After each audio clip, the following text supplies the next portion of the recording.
Du niveau 2 au niveau standard, la sélection devient maintenant obligatoire pour appliquer les actions souhaitées. Nous voici dans le niveau 2 pour un rapide aperçu des différentes fonctionnalités.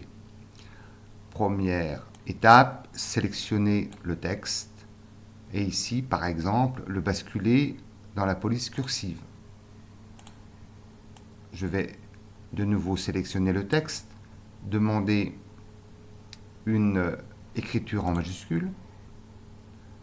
Enfin, sélection de la troisième phrase pour, par exemple, augmenter la taille de la police ou la diminuer, changer la police, apporter une couleur à une partie de la phrase.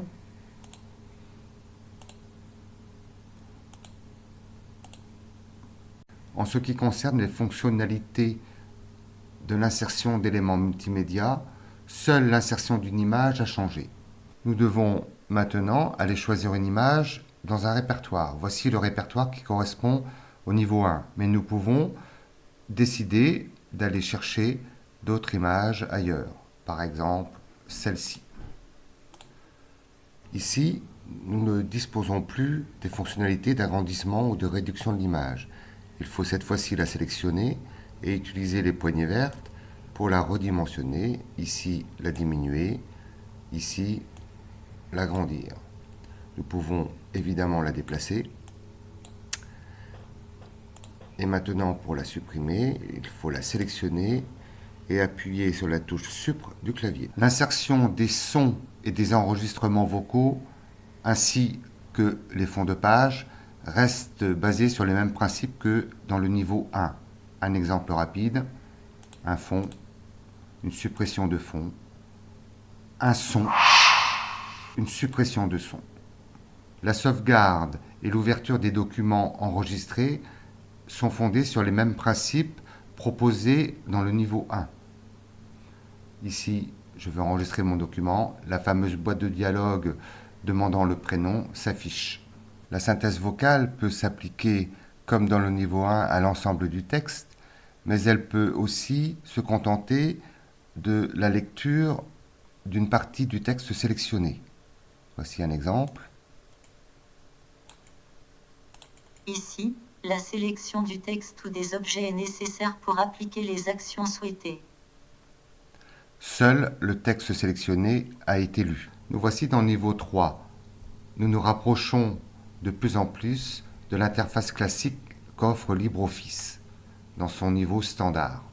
Certaines fonctionnalités restent communes avec le niveau 2.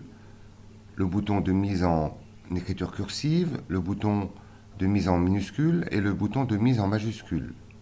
Les autres fonctionnalités de la mise en forme du texte deviennent maintenant celles proposées par LibreOffice. Nous avons dorénavant possibilité d'insérer une vidéo ou un son. Et enfin, possibilité d'accéder à la galerie intégrée à LibreOffice. Pour faire disparaître le choix des objets offerts par la galerie, nous pouvons fermer le volet latéral.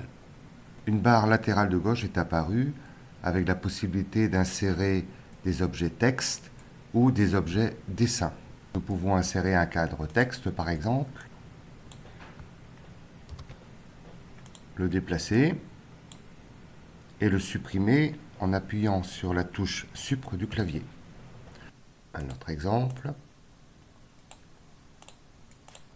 Et enfin suppression grâce à la touche Supr du clavier. La sauvegarde des documents se fait maintenant de manière classique. Il suffit pour cela de cliquer sur la disquette symbolisant l'enregistrement et de nommer son fichier pour le sauvegarder à l'endroit désiré. Nous sommes maintenant dans le niveau 4 et nous retrouvons l'ensemble des outils classiques de LibreOffice ainsi que son interface.